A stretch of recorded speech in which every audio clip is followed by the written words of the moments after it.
वर्षातील सर्वात पहिली आणि महत्त्वाची आणि कुंभमेळ्यात येणारी मौनी अमावस्या येत्या 29 जानेवारीला आहे. तर या अमावस्येबद्दल मी तुम्हाला आज या व्हिडिओमध्ये डिटेल माहिती देणार आहे. मौनी अमावस्या बुधवार 29 जानेवारीला पौष महिन्याची अमावस्या आहे. तिचे नाव मौनी अमावस्या आहे. या तिथीचे महत्त्व खूप जास्त आहे. 29 रोजी प्रयागराज महाकुंभात अमृत स्नान होणार आहे. या दिवशी मौन धारण करून जप, तपश्चर्या आणि भक्ती करण्याची परंपरा आहे. असे मानले जाते की या दिवशी मौन धारण केल्याने मन शुद्ध होते आणि नकारात्मक विचार दूर होतात. मौनी अमावस्येला गंगा, यमुना, नर्मदा, प्रयागराजचा संगम, क्षिप्रा नदी, सरस्वती या पवित्र नद्यांमध्ये स्नान करण्याची परंपरा आहे. सध्या प्रयागराजमध्ये कुंभमेळा सुरू आहे, त्यामुळे मौनी अमावस्येला येथील संगमात स्नान करून शाश्वत पुण्य प्राप्त होऊ शकते. ह्या दिवशी पवित्र नद्यांमध्ये स्नान केल्याने भक्तांच्या सर्व पापांचा नाश होतो, अशी श्रद्धा आहे. मौनी अमावस्येशी संबंधित काही गोष्टी आपण पुढे जाणून घेणार आहोत. पौराणिक कथेनुसार प्राचीन काळी राजा भगीरथाने आपल्या पूर्वजांच्या उद्धारासाठी कठोर तपश्चर्या केली होती. त्यामुळे गंगा नदी पृथ्वीवर अवतरली. राजा भगीरथाच्या पूर्वजांना गंगाजलाच्या स्पर्शाने मोक्ष प्राप्त झाला. या श्रद्धेमुळे गंगा नदीत स्नान करण्याचे विशेष महत्त्व आहे. मौनी अमावस्येला नदी स्नान करणे शक्य नसल्यास तुम्ही घरातल्या पाण्यात गंगाजल मिसळून स्नान करू शकता.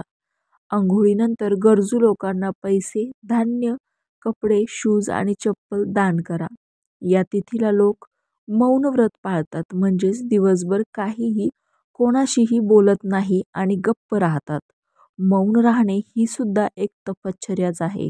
ते आत्मसंयमाचे प्रतीक आहे आणि मौन राहिल्याने माणसाला आत्मपरीक्षण करण्याची संधी मिळते. तो स्वतःचे चांगले वाईट समजू शकतो.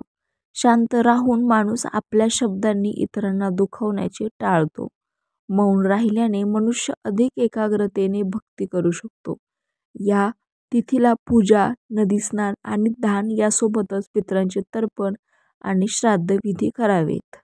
ह्या दिवशी पितरांसाठी केलेल्या धूप आणि ध्यानाने पितरांना समाधान मिळते आणि ते आपल्या वंशजांना आशीर्वाद देतात. मौनी अमावस्येला पूजेसोबतच ध्यानही केले पाहिजे.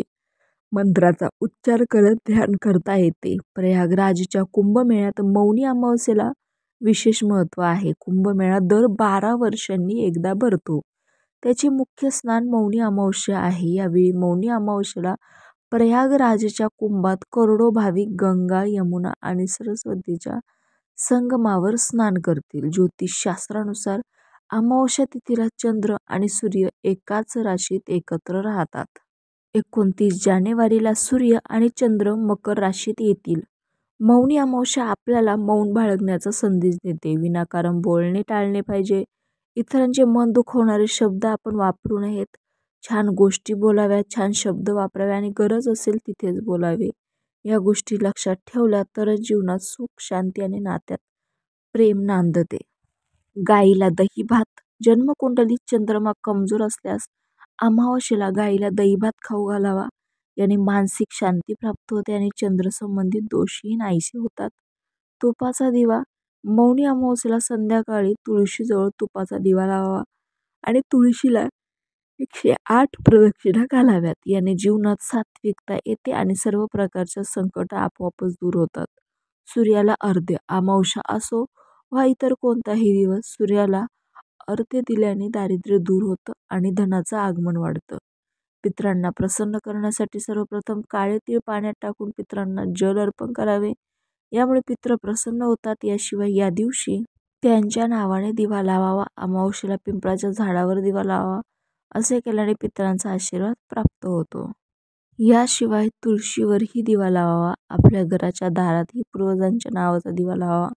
हे लक्षात ठेवा. असे म्हटले जाते की अमावस्येला पितरांना दिव्याने तृप्त केले जाते. जर आमच्या बाजूने ते अन्न, पाणी आणि दिव्यांनी तृप्त झाले तर तुम्ही पुष्कळ आशीर्वाद घेऊन जाता. यासाठी आपल्या घराच्या दक्षिण दिशेला दरवाजाजवळ त्यांच्या नावाचा दिवा लावावा. रामकृष्ण हरी.